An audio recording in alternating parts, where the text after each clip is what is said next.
ട്രിവാൻഡ്രത്ത് നൈറ്റ് നല്ല ക്രിസ്മസ് വൈബായിരിക്കും എന്ന് വിചാരിച്ചിട്ടോ ഞങ്ങൾ ആദ്യം പാളയം പള്ളി ചെന്നത്. അവിടെ പാതിര കുർബാന മാത്രമേ ഉള്ളൂ. അപ്പോൾ തന്നെ മനസ്സിലായി ഇന്നത്തെ ദിവസം പോക്കാണെന്ന്.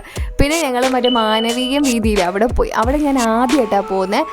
മാനവീയം വീതിയുടെ എൻഡിലായിട്ടൊരു ചായക്കടയുണ്ട്. അവിടെയാണെങ്കിൽ പ്ലം കേക്ക് ഉണ്ടായിരുന്നു. അപ്പോൾ എന്തായാലും ക്രിസ്മസ് നൈറ്റ് അല്ലേ, നമ്മൾ വീട്ടിലൊന്നും കേക്ക് കട്ട് ചെയ്തില്ല. അവിടെ നിന്ന് ഒരു പീസ് കേക്കൊക്കെ കഴിച്ചു. അവിടെ ക്രിസ്മസ് നൈറ്റായിട്ട് പ്രത്യേകിച്ച് പരിപാടിയോ കാര്യങ്ങളൊന്നുമില്ല. ഒത്തിരി ആൾക്കാരുണ്ടായിരുന്നു. പിന്നെ ഞങ്ങൾ കോവളം ബീച്ചിൽ പോയി. അവിടുത്തെ സെക്യൂരിറ്റി ചേട്ടന്മാർ പറഞ്ഞു ഇവിടെ ക്ലോസ് ചെയ്തെന്ന്. പിന്നെ അവിടെ നിന്ന് നല്ല നിരാശയോടെ ഞങ്ങൾ നേരെ പോയത് പുത്തൻകട പള്ളിയിലാണ്. കഴിഞ്ഞ വർഷം ഇവിടെ ഭയങ്കര നല്ല രസമായിരുന്നു. പക്ഷേ ഇപ്രാവശ്യം ഞങ്ങളുടെ ഭാഗ്യം കേട്ടിന് ഇവിടെ ഒന്നുമില്ല.